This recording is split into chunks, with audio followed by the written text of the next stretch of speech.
project. The track work is all glued down, as you've seen in some of the other videos. Turnout, or the tortoises have all been installed.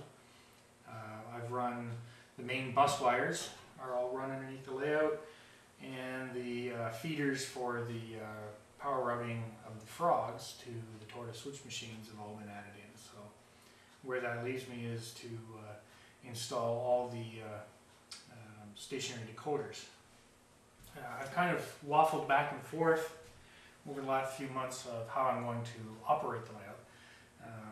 Initially, when I designed it, the plan was to use stationary decoders and route selection to operate the layout without a centralized location. So what I wanted was to be able to walk around the layout as I'm operating it and interact with the train cars for coupling, uncoupling, that kind of stuff. So I was trying to avoid having a centralized location for control, like a control panel. But once I got into the project a bit, I changed my mind and decided, yeah, I'm going to add control panels. It appeared that it would be kind of hard to operate a layout this size with routes from a handheld unit, and no, I forgot what I was going to say. Thank you very much. Yeah, so as I got looking at it, kind of determined that maybe it would be easier to set up two control panels, one on either side of the layout, with simple toggle switches, and operate the turnouts individually from either one side of the layout or the other. Once I bought a DT400 throttle for my Digitrax and kind of played with it a bit, it appeared that it was pretty easy actually to operate routes with it. It was set up a lot better than I had anticipated. So I went back again to the idea of operating without a control panel, which is my first and preferred method, because like I say, I don't want to have a centralized location. I don't want to have to go to either a computer screen, or have to go to control panels to operate the layout. I want to be able to operate the layout from a handheld unit. So with that in mind, I went out and started gathering up lots of these DS-64s, stationary decoders for operating turnouts. There are several methods of doing this. From what I've researched, what I'm trying to do, which is to be able to program routes into stationary decoders and operate it from a handheld throttle without a computer. DS-64 is the only option.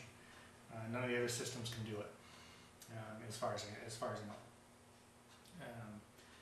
What I had shown in a couple of the earlier posts on the blog was how I was going to route power to the complex track, which would be the triple turnout and that diamond that's in the middle of the layout. I had found a great little product called Hex Frog Juicer, made by Tam Valley Industries, I believe is the name of the guy producing it. And in a nutshell, all that does is control the polarity of the frog.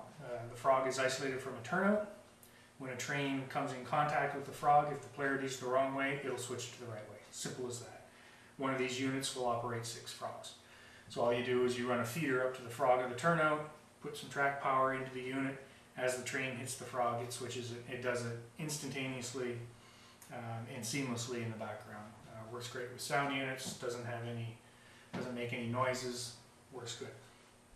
However, after trying it, in my track work, which is very unusual track work to say the least, it doesn't appear that any auto reversers will work.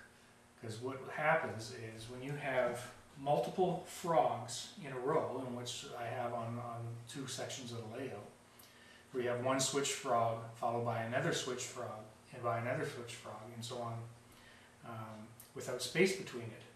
As the locomotive goes from one frog to the next, what happens is it'll trip the first one, no problem. It goes to the second one, it'll trip it, but the wheels straddling the 2 frogs will cause the first one to trip back and stall the locomotive.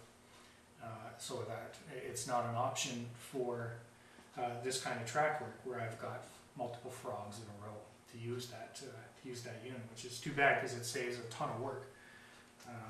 For simple track work and crossovers and crossings, regular stuff, that thing is great. But for this, no go.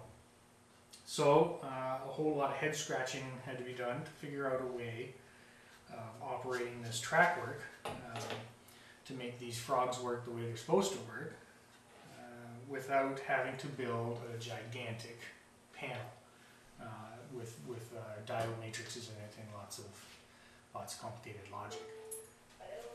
Stay. Big mouth. Over there. Actually, go here. Sit. Quiet. Look out the door. There's no mailman coming. Okay, maybe there's a mailman coming, but shut up anyway. Anyway, where was I? Oh, right. To route power to the frogs on this complicated track work, what I'm going to do, I laid in a few more DS-64s. I'm up to 12 now for the whole layout. What I'll do is, instead of hooking a switch machine up to the DS-64, I'm going to hook a latching relay up to it. And when I set up the routes, for particular routes across this complicated track, I will switch the latching relay so it will switch the polarity of the frog to the correct polarity needed for that route. Most of the track will be operated from routes. I'm up to about 26 different routes I see on the layout. So when I want to run down a certain track, I simply switch route, whatever, route 10, route 12, quiet.